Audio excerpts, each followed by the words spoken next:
संस्था की सहयोग करता है।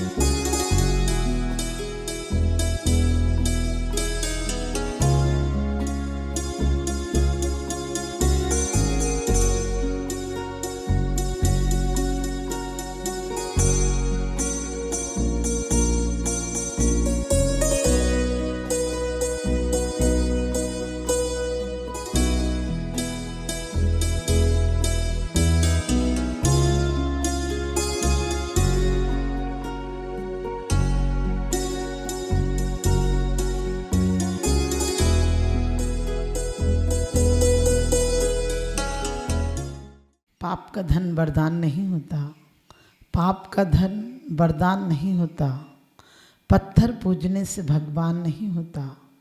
भले तुम हर जगह सर झुका लो, लेकिन हर जगह भगवान नहीं होता, हर जगह भगवान नहीं होता। देखने में सब अच्छे लगते हैं, चेहरे एक से लगते हैं, लेकिन अंदर कौन शैतान है। हरगिज कदम न रखिए, हरगिज कदम न रखिए गुनाहों की राह पर, किसको मज़ा मिला है कांटों की छाँव में, किसको मज़ा मिला है कांटों की छाँव में। आचार्य कहते हैं कि ये सर एक को दो, सर किसी नेक को दो। ये सर कोई सड़ा नारियल नहीं जो जहाँ चाहे टेक दो। और कहते भी हैं कि हम किसी को भी अपना बना लेते हैं, कहीं भी सर झुका देते हैं। यहाँ तक हम पेड़ पौधों को पूजने लगते हैं, त्रियंच गति के जीवों को पूजने लगते हैं। उनकी रक्षा करना, उन्हें सुरक्षा देना हमारा कार्य है। ऐसी बात नहीं कि वो हम उनकी हिंसा करने लगे, उन्हें जलाने लगे, उन्हें काटने लगे, क्योंकि एक एक इंद्रिय बड़ी मुश्किल से पाई है। दुर्लभ के निगूद से था भरे अरित्रस गति पानी, नरकाया को सुरपति तरसे सो दुर्लभ प्राणी। और रामायण में कहा भी है, चौपाई में, रामायण में एक चौपाई में कहा है, बड़े भाग्य मानुष तन पावा, सुर नर पशु सभी तरे सही आवा। हमने तड़फ तड़फ कर, तरस तरस कर यहाँ तक की यात्रा पूरी की है। आज आदमी आगे देखता है कि अरे छोड़ो ना, पीछे क्या था ना। हमारे आचार्य कहते हैं जब जब संपत्ति और विपत्तियों का मौका आया तो आचार्यों ने जाति स्मरण के बारे में बताया कि हमें पूर्व जन्म का याद आता है और वैराग्य हो जाता है। आपने जय कुमार का चरित्र पढ़ा हो, भामंडल का चरित्र पढ़ा हो, तीर्थंकरों के चरित्र पढ़े हो। उन्होंने उस नगरी को देखा और लगा बार बार तो भोग है, भोग क्या भोगना, बार बार हमें ऐसी ऐसी पर्यायों को प्राप्त किया है। सुकौशल आदि की पर्यायों को देखो, क्योंकि हर पर्याय में आदमी शुरू से भगवान नहीं होता, क्योंकि बनते बनते भगवान होते हैं। और भगवान बनने के लिए कोई पाप कर्म छोड़ने की जरूरत नहीं, बस पुण्य में लग जाओ, पाप अपने आप छूट जाता है। जिस प्रकार से प्रकाश आ जाए तो अंधकार टिकता ही नहीं है, इसी प्रकार से जीवन में जिस समय भी हमारे परिणामों में बदलाव आएगा, उस समय कुछ कहने की ज़रूरत नहीं पड़ेगी। एक एक जीव से कि हमें क्षमा करो, अंदर में हमारे अंदर क्षमा आना चाहिए, सारे जीव हमारे मैत्री हो जाएंगे। और आचार्य तो कहते हैं सत्संग क्यों कहा है, रखे सदा सत्संग उन्हीं का, ध्यान उन्हीं का नीति रहे, उन्हीं जैसी चर्या में अगे चित्त सदा अनुरक्ति रहे। जुआरी से यदि रखोगे दोस्ताना, जुआरी से यदि रखोगे दोस्ताना, जुआरी समझ लेगा तुमको जमाना, जुआरी समझ लेगा तुमको जमाना। कभी शराब के अंडे पर सदाचारी जाकर बैठने लगे, कुछ दिन में लोग की नज़र में वो शराबी कहलाने लगता है। और पुजारी साधु संतों के चरणों में आकर जब जब भी चोर भी आए उनके हृदय परिवर्तन हो गए।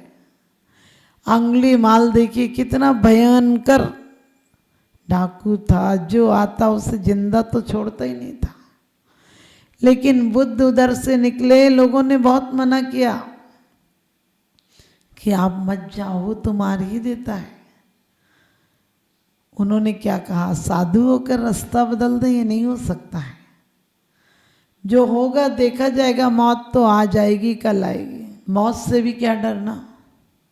और आपको पता है कि वो गए और उसने दूर से देखा और चिल्लाया, चीखा कि तुझे पता नहीं मैं मार दूंगा, तू इधर आ रहा है। उसने कहा पता है मार दोगे, मैं जानता हूँ तुम मुझे मार दोगे, लेकिन एक काम मेरा कर देना, फिर मार देना। उसने कहा मैं मारूंगा, पक्के में मारूंगा, बचने नहीं दूंगा। उसने कहा मार देना। और वो भी पहली बार सोच रहा है ऐसी कौन है जो मुझे देख के तो लोग चीखते थे, चिल्लाते थे, गालियां बकते थे, कभी पैरों में पड़ जाते थे, गिड़गिड़ाते थे। एक ऐसा निर्भीक पुरुष, शांत पुरुष आ रहा है।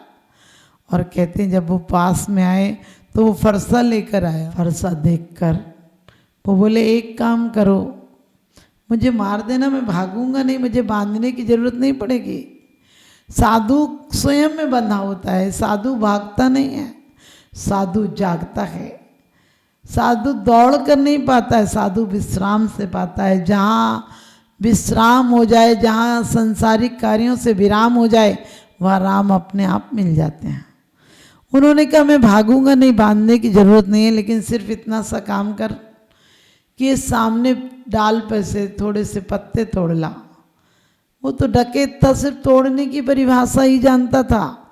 वो गया और उसने फरसा मारा, पूरी डाल क्या पूरा तना ही तोड़ दिया और कहने लगा लो ले आया।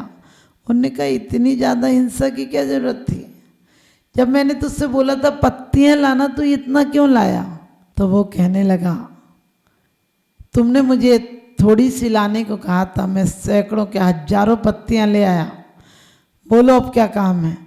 उसने बुद्ध ने बड़े शांत भाव से प्रेम से कहा कि बस इतना सा काम कर दो, तुम जाकर इसे वापिस लगाओ पेड़ पर, वापिस जोड़ दो पेड़ से। वो तो एक बार अवाक रह गया, पेड़ से तोड़ा जा सकता है लेकिन जोड़ा कैसे जा सकता है। उसने कहा जोड़ूंगा कैसे, कैसे जोड़ा जाएगा। उसने कहा जैसे तोड़ी है वैसे ही जोड़ दो। उसने कहा तोड़ना आसान है, जोड़ना कठिन है। तो बुद्ध प्यार से बोले कि मारना आसान है, जिलाना कठिन है। बुद्ध ने बड़े प्यार से कहा कि इसी प्रकार से जीवन लेना आसान बात है। जीवन लेना तो कायर भी कर सकता है, जानवर भी कर लेता है, मार देता है किसी को, लेकिन जीवन देने की कला सीखो। उस दिन वीर महावीर हो जाओगे जिस दिन किसी को जीवन दान दे दोगे। यदि तुम लगा नहीं सकते तो काटने का कोई अधिकार नहीं है। और उससे भी लगा कि वाकई में मैं लगा नहीं सकता हूँ, मैंने क्यों काटे। और उसका हृदय परिवर्तित हो गया। क्यों? क्योंकि उसके अंदर भाव, एक बात की बात में विश्वास बदल जाता है, रात की रात में इतिहास बदल जाता है। घटाओं से मत घबराओ, घटाओं की तो बात क्या, समय आने पर घनश्याम बदल जाता है। उसने भी कहा कि कोई बात नहीं, अब मैं मारूंगा नहीं, अब तुम्हारा सेवक बन गया, तुम्हारा चाकर बन गया। और अंगुलीमाल ने दीक्षा ले ली। सोचो लोग उसके नाम से कांपते थे। और राजा ने सुना तो राजा डरते डरते आया और कहने लगा सुना है कि आपके यहाँ अंगुलीमाल है। उन्होंने कहा अंगुलीमाल है, वो संत बैठे हैं। और वो तो उस समय खून से लथपथ थे। राजा ने कहा ये कैसे हो गया। बुद्ध ने बताया कहीं भिक्षा को गए थे, लोगों की नज़र में अभी भी ये चोर ही थे, जबकि ये संत बन चुके, इनने प्रतिकार तक नहीं किया और लोगों ने पत्थर मारे। जब बुद्ध ने कहा कि तुम प्रतिकार कर सकते थे, उन्होंने कहा संत हो गया, अब कैसा प्रतिकार, कैसा सत्कार और कैसा प्रतिकार, क्या कहना था, ये तो देह है, कल मरेगी, आज मरेगी। और कहते हैं एक नंबर के संत हो गए। आप भी ध्यान रखना, हमारे जीवन में भी हम इतने संतों के दर्शन करते हैं, कभी हृदय परिवर्तित हुआ, कभी ख्याल आया उनकी चर्या कितनी कठिन है, वो किस तरह से रहते हैं। रानी चेलना को ख्याल आया था, ठंडी की रात में रजाई से बाहर हाथ निकल गया तो अकड़ गया तो उसने यही कहा था उनका क्या होता होगा। और आपको पता है कामी व्यक्ति चौकीदार की तरह होता है। रागी व्यक्ति किसी को दूसरे से प्रेम नहीं हो जाए, मेरी प्रेम करे, मेरे को प्रेम करे, मुझे ही देखे, मेरी तरफ ध्यान दे। रागी को इस बात का बड़ा खतरा होता है किसी और का ना हो जाए। और उसी प्रकार से कहते हैं कि इतना खतरा था और इतना क्रोध आया रामदासरानी को कि मैं बगल में हूँ और ये कह रही उनका क्या होता होगा, किसके बारे में सोच रही। और सुबह सुबह अभय कुमार को बुलाकर कहा कि चेलना के महल में आग लगा दो। उसने कहा क्या हुआ? बोले कुछ नहीं बताना, तुम्हें इतना ही आदेश से आग लगा दो, तुम मंत्री हो, मेरा कहा पूरा करोगे। उसने कहा ठीक है। समूह शरण में गए और प्रश्न का समाधान हो गया। रानी की चेलना के प्रति, रानी चेलना के प्रति जो दुर्भावनाएं थी वो शांत हो गई। भगवान की वाणी में गिरा कि उस जैसी सती तो कोई है ही नहीं। और लौट कर जल्दी से आए और उससे कहा अभय कुमार से आग तो नहीं लगा दी। उसने कहा आपका अक्षर से पालन किया गया। कहने लगे अब क्या होगा? बोले क्या मतलब? बोले कि तुम्हारी माँ के प्रति मुझे गलत शंका हो गई थी। वो किसी मुनि के बारे में सोच रही थी कि ठंडी में उनका क्या होता होगा और मैंने गलत सोच लिया। अब क्या होगा? तूने आग लगा दी। उसने कहा हाँ आग लगा दी। बोले फिर अब कैसे बचेगी माँ? बोले आपका क्रोध था इसलिए आग लगा दी, लेकिन मैंने परकोटे में आग लगाई, उनके महल में आग नहीं लगाई।